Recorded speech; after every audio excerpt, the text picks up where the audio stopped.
Hey y'all, let's wrap up Intergenerational Month with talking about keeping kids home from school when they sick.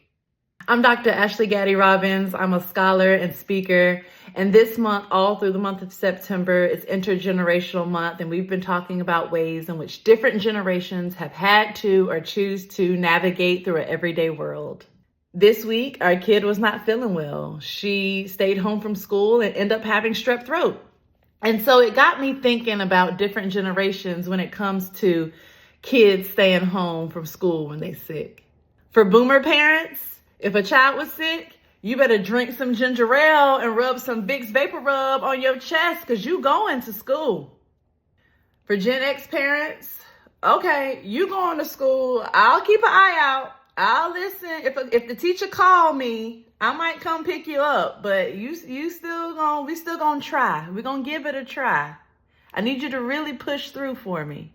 With millennial parents, you sure you all right? You need anything?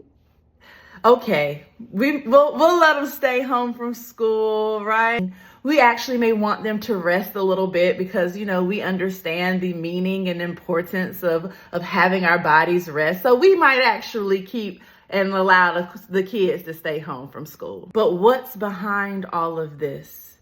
Here's the reality about work culture and the intersections of generations.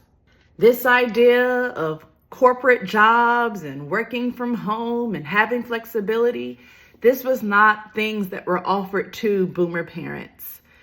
The narrative that we know of working 2-3 jobs in order to provide for families is very, very much embedded in boomer generations and in boomer parents.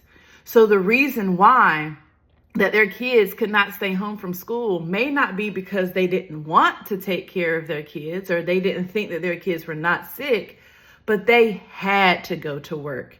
They were not working jobs that allowed for sick leave and PTO. There was not flexibility to stay home.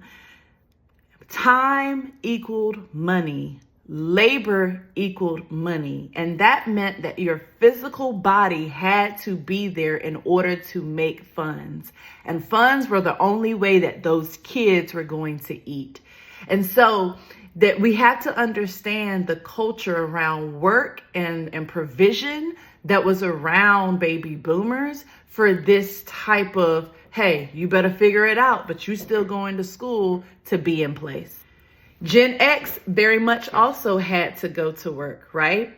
But they could have been in an opportunity where they did not have to work as many jobs. Gen X may have also, just by probability, have an opportunity that as they have been in the company longer, they've been able to maybe move up. So there's a little more flexibility maybe on the latter end as their parents to be able to leave work early or to be able to, pause something to go get their kids and pick them up from school. So that goes to that. I need you to try because I do need to go to work. But as Gen X navigates through the workplace culture, there becomes a little more flexibility for them on the latter end. Once again, thanks to previous generations, millennial parents now also have a higher probability of flexibility in the workplace. There are so many more remote working jobs. There's so many more opportunities for flexibilities and schedules. Work culture has also shifted. There's sick leave, there's parental leave, there's, PTO. There's ways that you can flex your schedule. You come in a little later, you may get off a little later. There are supervisors who may be now more understanding and bringing in empathy into their supervision and leadership styles. And so millennial parents do have an opportunity to be more flexible with their children.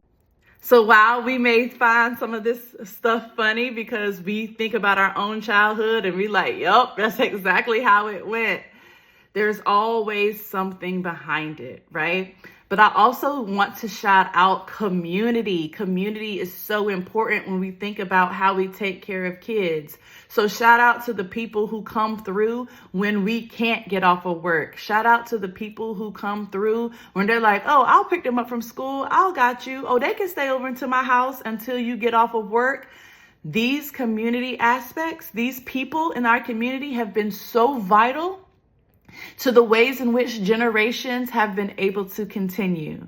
So I just want to end Intergenerational Month with that aspect, and I hope that we are able to continue to support our children in all the ways. Y'all have a happy September. Peace.